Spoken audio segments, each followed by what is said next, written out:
ओम नमः शिवाय। प्रभु जी, आज की कथा है महाभारत श्रृंखला में आदि पर्व एपिसोड संख्या 51। अभी तक आपने सुना नारद जी का इंद्रप्रस्थ में आगमन एवं सुंद उपसुंद की कथा। अब कथा आगे। आज की कथा होगी अर्जुन के द्वारा नियम को भंग कर वनवास जाना तथा नियम भंग करने पर अर्जुन का वनवास एवं उलूपी और चित्रांगद के साथ विवाह। आइए आज की कथा को प्रारंभ करते हैं। वैशंपायन जी कहते हैं, हे जन्मेजय, पांडवों ने द्रौपदी के लिए नियम बनाकर वहां रहने लगे। उन्होंने अपने शारीरिक बल और अस्त्र कौशल से एक एक करके राजाओं को वश में कर लिया। वे धर्मानुसार प्रजा का पालन करते थे। उनकी धार्मिकता के प्रभाव से कुरुवंशियों के दोष भी मिटने लगे। एक दिन की बात है, लुटेरे ने किसी ब्राह्मण की गौएं लूट ली।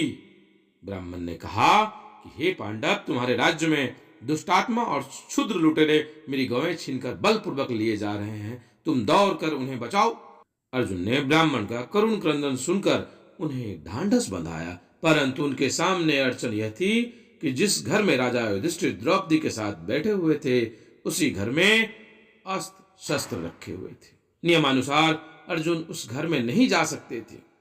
एक ओर कौटुंबिक नियम और दूसरी ओर ब्राह्मण की करुण पुकार। अर्जुन बड़े असमंजस में पड़ गए।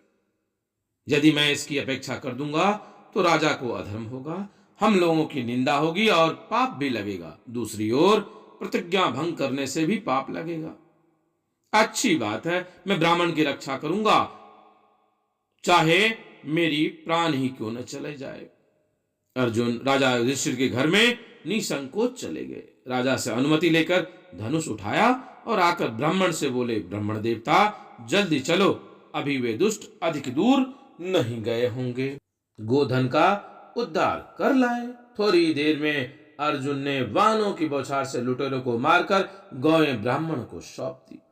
अर्जुन ने युधिष्ठिर के पास जाकर कहा, भाई जी, मैंने आपके एकांत गृह में जाकर प्रतिज्ञा तोड़ी है, इसलिए मुझे 12 वर्ष तक का वनवास करने की आज्ञा दीजिए। ऐसी बात सुनकर युधिष्ठिर शोक में पड़ गए। उन्होंने व्याकुल होकर अर्जुन से कहा, भैया, वनवास का विचार छोड़ दो, न तो तुम्हारे धर्म का लोप हुआ है और न ही मेरा अपमान। अर्जुन ने कहा, आप ही कहते हैं कि धर्म पालन में बहानेबाजी नहीं करनी चाहिए। तब अर्जुन ने वनवास की दीक्षा ली और 12 वर्ष तक वनवास करने के लिए चल पड़े।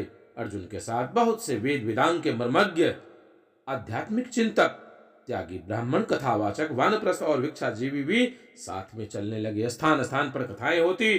उन्होंने सैकड़ों वन, सरोवर, नदी, पुण्य तीर्थ, देश एवं समुद्र के दर्शन किए। अंत में हरिद्वार पहुंचकर वे कुछ दिनों तक के लिए वहीं ठहर गए।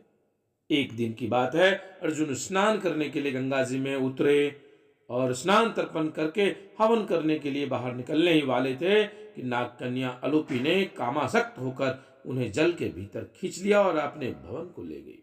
अर्जुन ने पूछा, सुंदरी, तुम कौन हो? उलूपी ने कहा, मैं ऐरावत वंश के कौरव नाग की कन्या उलूपी हूं, आप मेरी अभिलाषा पूर्ण कीजिए। अर्जुन ने कहा, देवी, मैं धर्मराज युधिष्ठिर की आज्ञा से 12 वर्ष के लिए ब्रह्मचर्य का नियम ले रखा है। तब उलूपी ने कहा, आप लोगों ने द्रौपदी के लिए जो मर्यादा बनाई थी उसे मैं जानती हूं। इस लोक में मेरे साथ उस धर्म का लोप नहीं होगा। साथ ही आर्त रक्षा भी तो परम धर्म है। मैं दुखिनी हूं, आपके सामने रो रही हूं। यदि आप मेरी इच्छा पूर्ण नहीं करेंगे तो मैं मर जाऊंगी। अर्जुन ने उलूपी की प्राण रक्षा को धर्म समझकर उनकी इच्छा पूर्ण की और रात भर वहीं रहे। दूसरे दिन वे वहां से निकलकर हरिद्वार आ गए। चलते समय नाग कन्या उलूपी ने अर्जुन को वर दिया कि किसी भी जलचर प्राणी से आपको भय नहीं होगा, सब जलचर आपके अधीन रहेंगे। अर्जुन ने वहां की सब घटना ब्राह्मण से कही। तदंतर वे हिमालय की तराई में चले गए। अगस्त्य वट, वशिष्ठ पर्वत, भृतुतुंग आदि पुण्य तीर्थों में स्नान करते, ऋषियों के दर्शन करते विचरण करने लगे।